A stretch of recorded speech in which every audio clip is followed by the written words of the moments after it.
Hey guys, it's Drew here, and today I did some fertilizing with my homemade fermented weeds plant fertilizer. What I generally do is harvest a decent amount of bidens and as well as the Tithonia diversifolia, and I let that ferment in the black bucket for a couple weeks, sometimes a week.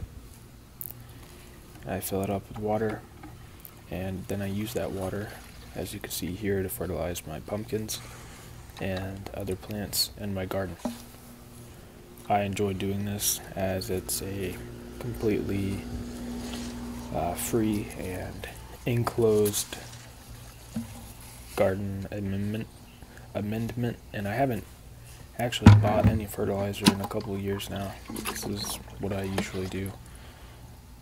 I generally ferment the bidens and the Tithonia diversifolia, but last year I, for the most of the year, fermented Spanish moss, and that's a really good fertilizer as well.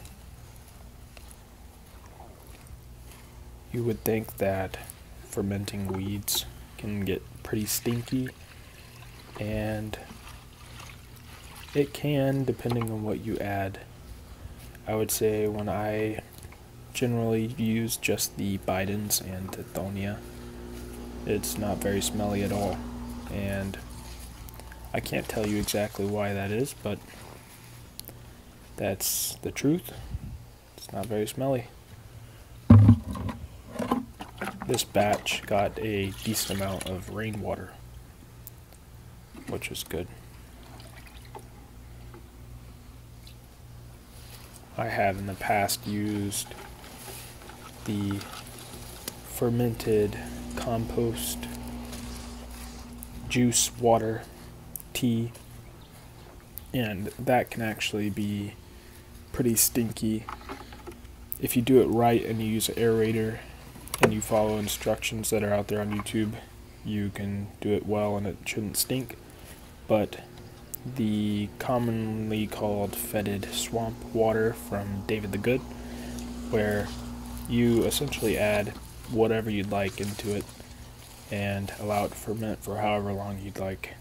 I've tried that, and it makes really good fertilizer, but it tends to smell pretty bad, and to prevent that, I just go on 1 or 2 ingredients in my fermented plant juice.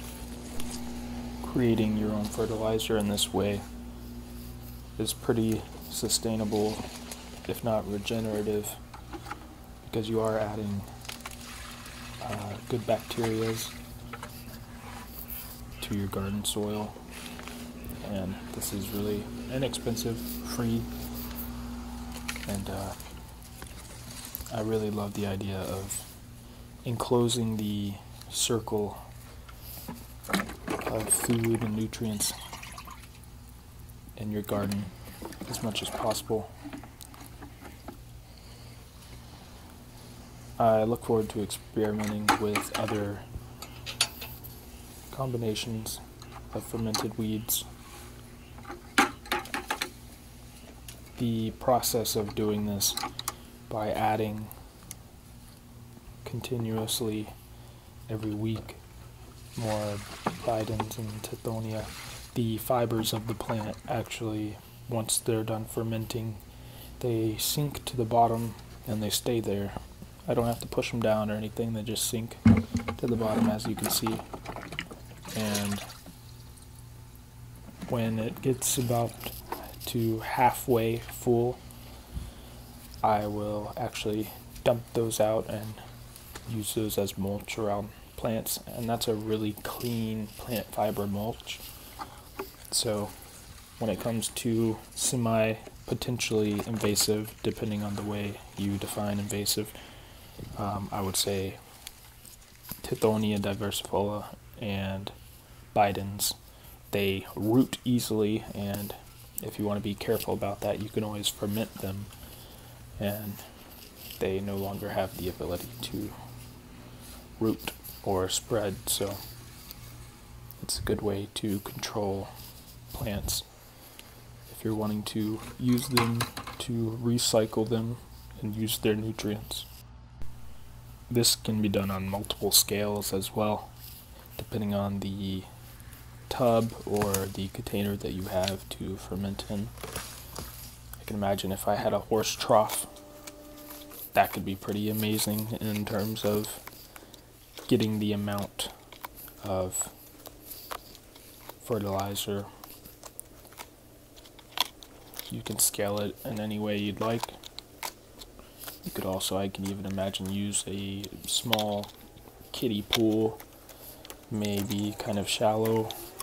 You can do it on an even smaller scale than what I'm doing. You could use a 5-gallon bucket, multiple 5-gallon buckets. I've seen that done often.